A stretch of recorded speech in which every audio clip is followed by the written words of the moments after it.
여러분, 기억이라는 건 참 이상합니다. 그냥 머릿속에 저장된 정보가 아니라 그때의 감정과 분위기, 어떤 때는 당시에 어떠한 향기, 어떠한 맛이 났는지까지 기억이 납니다. 그래서 사람에게는 그 기억이 중요해요. 그 기억 하나가 사람을 울게도 하고 다시 일어서게도 하고 때로는 무너졌던 관계를 회복하게도 만듭니다. 그래서 사람들은 기념일을 정합니다. 특별한 날을 기억하기 위해서 그 날을 기념하는 거죠. 개인에게 가장 중요한 건 생일입니다. 생일은 내가 이 땅에 태어난 날입니다. 사실 그 생일날 가장 축하받고 인정받고 기억해야 될 것은 누구의 수고죠? 청소년들한테 이런 얘기가 나올 줄 난 전혀 상상도 못했네. 알고 있었네? 사실 어렸을 때는 철이 없어서 선물 뭐 받을까, 뭘 사달라고 조를까 이렇게 생각하지만 나는 단지 그냥 이 땅에 나왔을 뿐 어머니는 목숨을 걸고 나를 낳았다는 것을 깨닫게 되면 오롯이 내가 축하받는 것이 어색해지죠. 아마 그게 철이 되는 것 같습니다. 이 자리에 이제 단순히 초등학교 나이가 아니라 중고등학교 학생들, 우리 청소년부가 앉아 있는데 앞으로 생일날은 축하받는 것도 물론 중요하지만 어머니 아버지 낳아주셔서 감사합니다 하고 인사할 수 있는 여러분들 되길 바라요. 네를 하든 아멘을 하든 해야 될 거 아니야.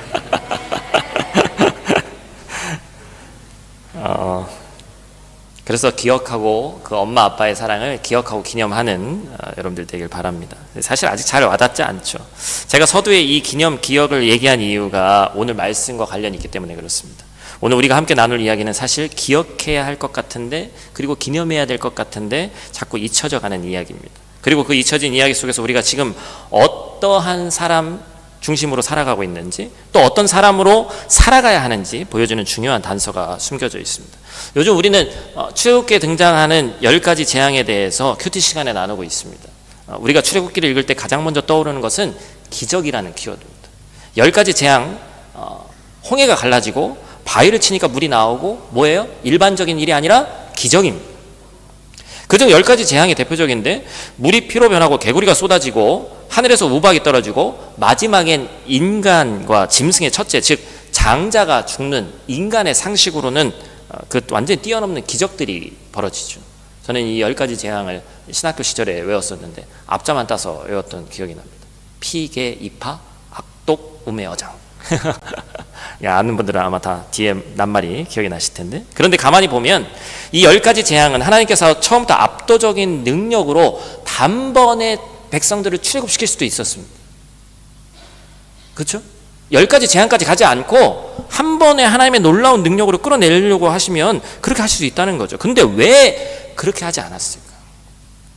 성경을 읽으면서 목사님 뭐 불경건하게 왜라는 생각을 할 필요 있나요? 그냥 문자 그대로 받아들이면 되죠. 이것도 물론 믿음 좋다고 할 수 있지만 왜라는 생각을 해봐야 됩니다. 하나님이 하시는 일의 방식이 그렇다. 사실 바로가 가장 빨리 회개하고 이스라엘 백성들을 풀어줄 수 있는 방법은 하나님이 직접적으로 나타났던 모세에게 나타나셨던 방식 뭐였어요? 불타는 떨기나무같이 아주 뜨겁거나 아주 밝게 초자연적인 현상을 통해서 바로 앞에 그냥 나타나시면 되는 거예요. 그런데 하나님 그렇게 하지 않으셨단 말이에요. 그 이유는 하나님께서 단지 놀라운 기적만 보여주는 분이 아니라 우리가 이해할 수 있는 방식으로도 역사하시는 분이기 때문에 그렇습니다. 예를 들어서 하나님은 해보다도 밝은 분이십니다. 그 하나님을 우리가 직접적으로 바라봤다고 하면 어떻게 될까요? 우리의 눈이 멀어버릴 것입니다. 다시 말해서 하나님은 우리에게 나타나는 방식은 눈높이 교육이라는 게 전제되어 있어요. 요즘도 그 교육기관이 있는지 모르겠는데 옛날에 한창 눈높이 교육 뭐 이런 게 있었어요. 그죠? 다시 말해서 하나님은 매번 기적을 일으켜서 내가 전능자다 이런 하나님이시다 말씀하시는 것이 아니라 하나님의 목적은 어떤 특정 사건을 통해서 우리가 깨닫기를 알아차리기를 그리고 돌이키기를 원하시는 분이시다라는 거예요. 10가지 재앙 중 첫 번째 재앙이 뭐였죠? 피입니다. 피. 이 기독교에서 이 피는 너무나도 중요한데 처음에 하나님께서 이집트에 이 흐르고 있는 강 무슨 강이었어요? 나일강. 그렇죠? 나일강을 치십니다. 여러분 나일강은 애굽 사람의 젖줄입니다. 대한민국의 서울의 젖줄은 어디죠? 한강 이런 거예요. 그렇죠? 농경 사회인 당시 사회에서 물이 없으면 지금도 마찬가지지만 그 무엇도 할 수 없습니다. 그래서 물을 생명의 근원이라고 얘기합니다. 그런데 당시 애굽인들의 생명의 근원을 하나님께서 뭐로 만드시는 거예요? 전혀 쓸 수 없는 피로 만드시는 거예요.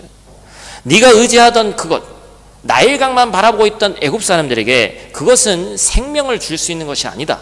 생명을 진정으로 줄 수 있는 것은 나 하나님이다라는 것을 가르쳐주고 계신 겁니다. 개구리, 파리, 독종, 흑암 등 하나님은 자연과 이 환경을 통해서 천천히 반복해서 이 애굽 사람들의 생각을 깨뜨리려고 하셨습니다. 그리고 구원의 대상인 이스라엘 사람들이 그것을 함께 보게 하셨습니다. 여러분, 오늘 우리의 삶에도 하나님께서는 동일하게 역사하십니다. 하나님은 초자연적인 기적만을 사용하시는 분이 아니라 일상의 말, 관계, 사건, 감정, 작은 깨달음을 통해서 우리에게 말씀하십니다. 우리가 그것을 깨닫지 못하다면 그것을 일반적인 기적으로 보지 않기 때문에 그냥 우연이야, 기분 탓이지, 설마 하나님이 그걸 통해서 나에게 말씀하실까? 그런데 그렇지 않다는 것이죠. 하나님께서 오늘도 우리의 눈높이를, 당신의 눈높이를, 하나님 자신의 눈높이를 우리에게 맞추셔서 우리가 이해할 수 있는 범주 안에서 우리 방식으로 끌고 말씀하고 계신 거예요. 그래서 여러분, 우리는 질문해야 됩니다. 지금 내 삶에서 하나님이 나에게 뭘 말씀하고 계신 것일까? 내가 무시하고 지나간 그 상황 속에서, 내가 반복적이어서 무뎌진 상황 속에서 혹시 하나님이 나에게 하시고자 하는 메시지가 있었던 건 아닐까? 그게 단지 성경을 읽을 때만 나오는 것이 아니라 일상적인 우리의 삶 가운데서도 그게 느껴져야 된다는 거예요. 지금도 나를 향한, 우리를 향한, 우리 가정, 우리 회사, 사업장, 그리고 교회를 향한 하나님의 눈높이 교육이 계속되고 있음을 잊지 않는 저와 여러분들 되시기를 간절히 축복합니다. 출애굽기 초반에 강력한 빌런이 등장해요. 누구죠? 바로입니다. 이 밑에 선생님들은 마음이 조금 강팍해져 있는 것 같아. 굳어져 있나 봐. 이걸 농담을 했는데 전혀 웃지 않더라고. 우리 오예배 이렇게 나오신 분들은 축복합니다. 성경이 좀 더 개정이 되고 요즘 뭐 개역 개정판 우리가 쓰고 있는데 사실 이런 부분은 지금 쓰는 언어로 좀 바뀌었으면 좋겠어요. 그죠? 세상에서 이미 다 파라오라고 하고 있는데 언제적 바로를 쓰고 있어요. 애굽도 사실은 이집트라고 바꿔야지. 되게 이상해요. 그죠?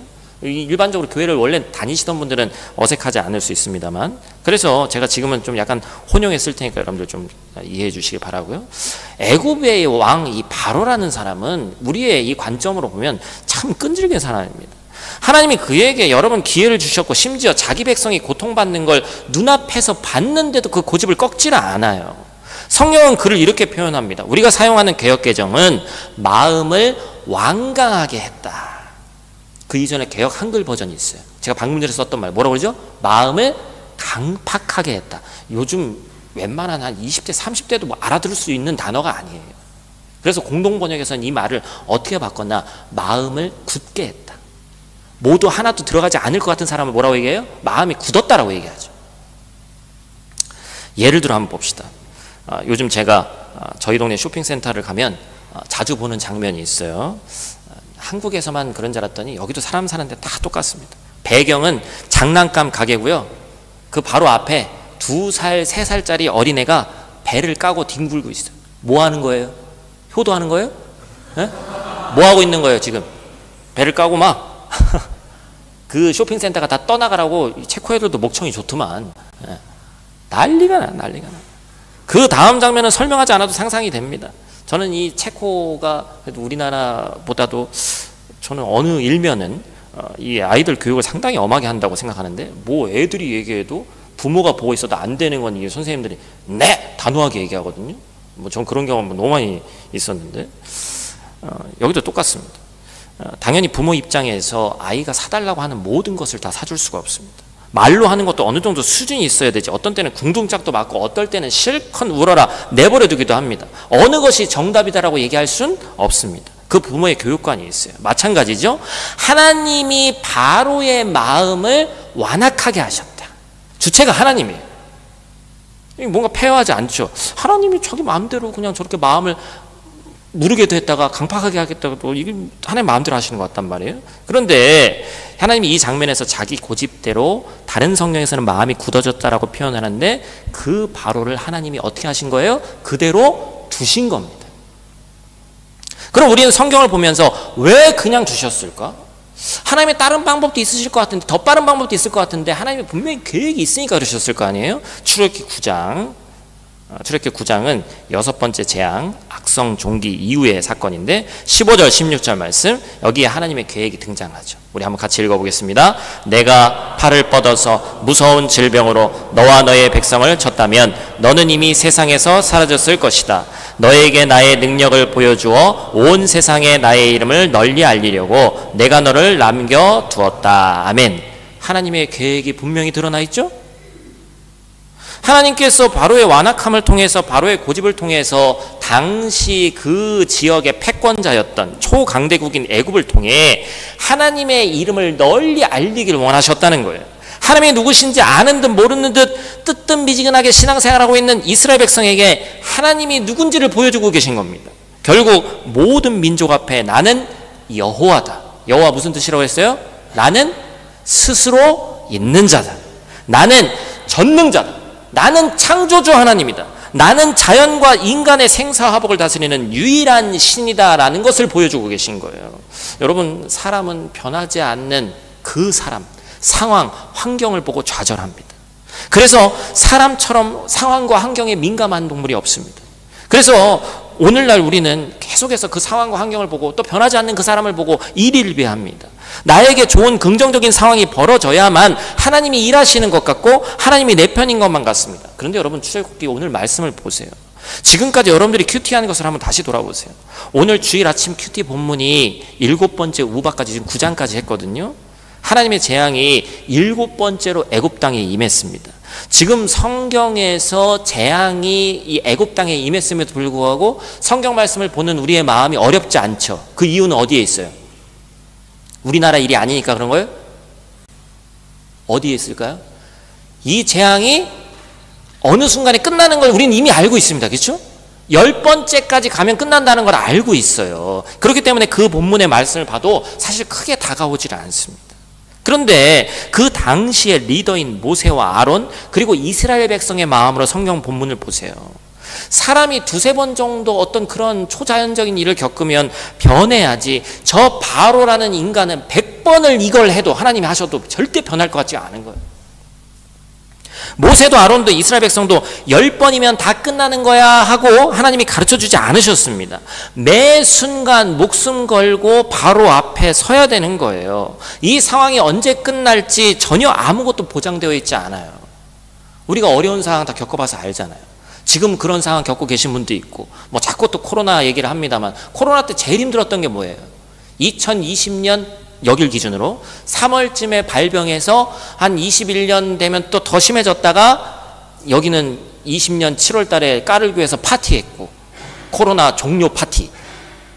아주 부끄러운 박제된 역사죠, 아주. 그리고 코로나 다 퍼지고 21년도 가지고 또 락다운하고, 그러다가 한 22년 되니까 이제 점점 스물스물 이제 없어져 가지고 23, 24 해가지고 이제 점점 다 끝난 거 아니에요, 그죠? 만약에 그 기간을 안다면, 한 2년만 고생하면 되겠구나, 마음의 평화가 있죠. 그러나 그렇지 않기 때문에 힘든 거잖아요. 사랑하는 형제자매 여러분, 내 앞에 놓여있는 변하지 않는 상황, 환경을 하나님의 말씀으로 뚫어야 되는 줄로 믿습니다. 왜 그렇습니까? 하나님의 말씀 변하지 않기 때문에 그런 겁니다.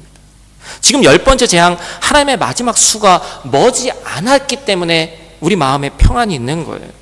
우리가 보기에 실패처럼 보여도 하나님 관점에서는 일이 그 결과를 향해 빠르게 달려가고 있는 것입니다. 우리가 말씀의 현미경을 가지고 내 상황을 세밀하게 볼 수 있어야 돼요. 그래서 우리는 실망하지 않고 이렇게 고백해야 됩니다. 하나님은 완악한 그 고집센 절대 바뀌지 않을 것 같은 바로도 사용하셨다. 그렇다면 지금 내 앞에 있는 이 고난도 분명히 하나님의 쓰임 안에 있다. 할렐루야. 지금 겪고 있는 고난의 상황, 저는 담대하게 말씀을 근거로 여러분 앞에 말씀드릴 수 있습니다. 절대로 걱정하지 마십시오. 하나님은 하나님의 사람인 당신에게 분명한 계획이 있습니다. 우리에게 주어져 있는 건 뭐예요? 그 계획 가운데서 이탈하지 않는 겁니다. 벗어나지 않는 겁니다. 지금 놓여 있는 안 좋은 상황 속에서 하나님은 반드시 출애굽하게 하실 줄로 믿습니다. 자, 드디어 오늘 본문의 중심인 주제인 6월절 부분까지 왔습니다. 모든 재앙 10가지 다 살펴볼 수는 없어요. 이제 10번째 재앙입니다. 우리가 아직 큐티하지는 않았지만 10번째 재앙 제가 뭐라고 그랬죠? 누가 죽어요? 모든 짐승, 심지어 감옥에 있는 사람의 첫 번째 아들까지 다 죽는 거예요.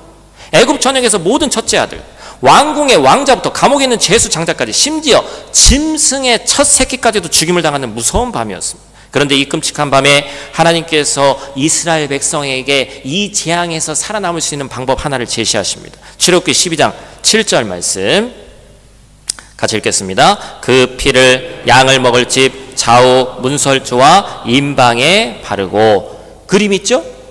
별로 크지 않아서 여러분들 잘 보이는지 모르겠습니다만, 문설주, 주는 한자로 얘기하면 기둥이에요. 그러니까 주는 이 왼쪽 오른쪽에 있는 이걸 얘기하는 거고, 임방은 뭡니까? 윗 임방 아랫 임방. 그러니까 이게 문틀이에요. 문틀. 그 문틀 전체에다가 바르라는 거예요. 13절 말씀 우리 세번역 버전으로 제가 읽어드릴게요. 문틀에 피를 발랐으면 그것은 너희가 살고 있는 집의 표적이니 내가 이집트 땅을 칠 때에 문설주에 피를 바른 집은 그 피를 보고 내가 너희를 치지 않고 넘어갈 터이니 너희는 재앙을 피하여 살아남을 것이다. 아멘. 애굽 땅을 치시는데 어린 양의 피가 발라져 있는, 문틀에 발라져 있는 그 집은 내가 넘어가겠다. 여기서 중요한 단어가 등장하죠? 바로 뭐예요? 넘어가다. 영어로는 pass over. 그리고 우리나라 말로 바꾸니까 유월절, 월담한다 할 때 쓰는 월자, 넘어갈 월자를 써서 유월절기. 그렇죠? 여기 히브리 원어를 보면 파사크라고 하는데 단순히 피해서 지나간다라는 뜻이 아닙니다. 이 원어적 의미를 보니까 뭐가 있다는 거예요? 덮어주다, 보호하다, 감싸다라는 뜻이 큽니다. 여러분 원어를 잘 모르고 이 말씀을 보면 그냥 죽음의 천사가 그 피를 바른 곳에 넘어갔구나, 그냥 지나갔구나 라고 생각할 수 있지만, 단순히 피해갔다기보다는 그 집 위에 하나님의 영이 머무르면서 지켜주셨다. 재앙이 들어가지 못하게 방패처럼 하나님이 그 말에 순종한 자들을 지켜주셨다. 할렐루야. 조금 더 확장시켜 봅시다. 이 6월절 어린 양의 피가 몇 천년 전 사건인데 출애굽이 BC 기원전 1443년경이라고 얘기를 해요, 학자들이. 그럼 지금으로 따져도 한 3400년 전 일입니다. 그런데 이 6월절 어린 양의 피가 몇 천년 전 사건인데 이스라엘 백성에게만 일어났던 놀라운 사건인데 오늘날 나하고 무슨 상관이 있냐는 거예요. 여러분, 구약의 6월절은 신약의 그림자입니다. 그림자는 실체예요, 가짜예요? 진짜가 아니죠. 그래서 진짜 6월절은 누구를 통해서 완성되는 거예요? 신약의 예수 그리스도를 통해서 완성됩니다. 고린도전서 5장 7절, 너무나도 중요한 말씀인데 우리 큰 목소리로 한번 또 같이 읽겠습니다. 너희는 누룩 없는 자인데 새 덩어리가 되기 위하여 묵은 누룩을 내버리라. 우리의 6월절 양 곧 그리스도께서 희생되셨느니라. 아멘. 놀라운 말씀입니다. 6월절의 어린 양 피 사건이 약 예수님 시대부터 그 이전에 1400년이 지난 예수님의 십자가 사건으로 완성됐다는 거예요. 예수님의 십자가의 죽으심이 6월절 어린 양처럼 죽으신 사건이, 다시 말해서 어린 양의 피로서 죽음을 겪지 않고 하나님의 보호하심을 입은 이스라엘 백성처럼 예수님의 십자가 사건이 예수님이 흘리신 피로서 지금 이 자리에 있는 우리 모두는 하나님의 죽음의 심판에서 벗어난 인생이 되었다. 할렐루야. 히브리서 9장 12절은 뭐라고 얘기하고 있습니까? 단 한 번의 지성소에 들어가셨습니다. 그는 염소나 송아지의 피로서가 아니라 자기의 피로서 우리에게 영원한 구원을 이루셨습니다. 할렐루야. 더 이상 양을 잡을 필요가 있다 없다? 만약에 목사 돼야 되는데 양 잡는 기술이 필요했다면 저는 안 됐을 거예요. 너무 무서워. 피 바르고 싶지 않아. 더 이상 필요 없는 이유는 뭡니까? 왜냐하면 예수 그리스도께서 마지막 희생양, 그리고 완벽한 희생양이 되셨기 때문입니다. 예수 그리스도를 믿는다는 것은 무엇입니까? 바로 이 피를 의지해서 살아간다는 겁니다. 아마 오늘 이 자리의 말씀을 우리 모두에게 전하고는 있지만 이 말씀이 와닿지 않을 수도 있습니다. 여러분, 출애굽 당시에는 안 그랬을까요? 무슨 어린 양의 피를 문설주와 임방의 문틀에다 발라, 그게 뭐야, 이상해, 이런 사람이 있었을까 없었을까요? 분명히 있었습니다. 난 안 해! 이런 이스라엘 백성이 있었을 거예요. 그런데 반대로 아까 그림에도, 제가 그림 아까도 나오죠? 그림에도 나오는데 진짜로 저랬겠죠? 막 바르는 그 모습을 보면서 저걸 보고 막 놀리고 비난하는 사람들이 있었다는 거예요. 그런데 어떤 사람들 가운데서는 쑥석대다가 자신들도 소문을 듣고 자기들의 문설주와 임방의 어린 양의 피를 바른 애굽 사람, 그리고 지난주에 다른 민족을 제가 뭐라고 한다고 그랬죠? 고급스러운 표현은 이방인인데 무슨 족? 잡족이라고 했잖아요. 잡족, 그죠? 그렇게 발라서 순종한 잡족들도 있었을 거예요. 결국 이 말씀을 관통하는 것은 무엇입니까? 간단하죠. 순종입니다. 이스라엘 백성이라고 다 구원받은 것이 아니고 잡족이라고 이집트 사람이라고 다 죽임당한 것이 아니에요. 우리의 이성을 뚫고 하나님의 말씀에 순종하느냐 그렇지 않느냐가 중요한 겁니다. 결국 유월절 어린 양의 사건은 순종의 사건이었음을 알 수 있습니다. 지금부터 2000년 전에 예수님의 십자가 사건은 한 사람의 순종으로 인해서 모든 사람이 더 이상의 희생제사 없이 영원히 구원의 길이 열리는 순종, 지상 최대의 순종의 사건이었어요. 여러분, 하나님은 그러면 지금 이 순간에도 어떤 사람을 찾으시겠습니까? 하나님 말씀에 순종하는 사람을 찾으시는 줄로 믿습니다. 간단한 거예요. 그 사람을 통해서 상황과 환경을 뚫고 놀라운 일을 벌이시는 거예요. 여러분, 말씀을 마치면서 우리 12장에 한 부분만 더 보도록 하겠습니다.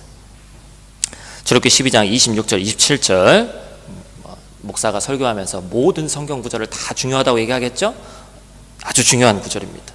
12장 20절, 26절, 27절 우리 큰 목소리로 한번 또 같이 읽겠습니다. 여러분의 아들, 딸이 여러분에게 이 예식이 무엇을 뜻합니까? 하고 물을 것입니다. 그러면 여러분은 그들에게 이것은 주님께 드리는 유월절 제사다. 주님께서 이집트 사람을 치실 때에 이집트에 있던 이스라엘 자손의 집만은 그냥 지나가셔서 우리의 집들을 구하여 주셨다 하고 이르십시오. 백성은 이 말을 듣고서 엎드려 주님께 경배를 드렸다. 아멘. 아까 그림 또 한번 보여주세요. 제가 그림을 선정하는데 아무거나 갖고 오는 게 아니에요. 여기에서 가장 중요한 포인트 중에 하나가 있습니다. 아빠가 지금 문틀에다가 이 어린 양의 피를 바르고 있고 아이처럼 보이는 아이가 피를 담은 그릇을 들고 있어요. 보이시죠? 저게 뭐예요? 살아있는 교육입니다. 저게 바로 눈높이 교육인 거예요. 여러분, 부모가 자녀에게 보여줄 수 있는 최고의 교육 또한 바로 순종의 훈련입니다. 아이들이 다 보고 있습니다. 부모가 하나님 말씀에 순종하는 모습을 보면 아이의 신앙은 자연스레 그 부모를 따라갑니다. 그러나 하나님의 말씀을 가볍게 여기고 예배를 가볍게 여기면, 그리고 하나님이 베푸신 은혜를 망각하면 아이는 그 모습을 보고 그대로 따라할 거예요. 아이는 부모의 태도에서 하나님의 무게를 배웁니다. 다음 세대는 지금 우리의 모습에서 하나님의 은혜와 살아계심을 배웁니다. 사랑하는 성도 여러분, 예수 그리스도의 피를 기억합시다. 그리고 지상 최대의 순종의 사건을 기억하시길 소원합니다. 그 순종의 은혜로 오늘을 살아가는 은혜가 있다는 것을 잊지 마시기를 간절히 축복합니다. 하나님의 계획 속에서 우리 또한 순종의 길을 걸어가는 모든 성도님 한 분 한 분 되시기를 간절히 축복합니다.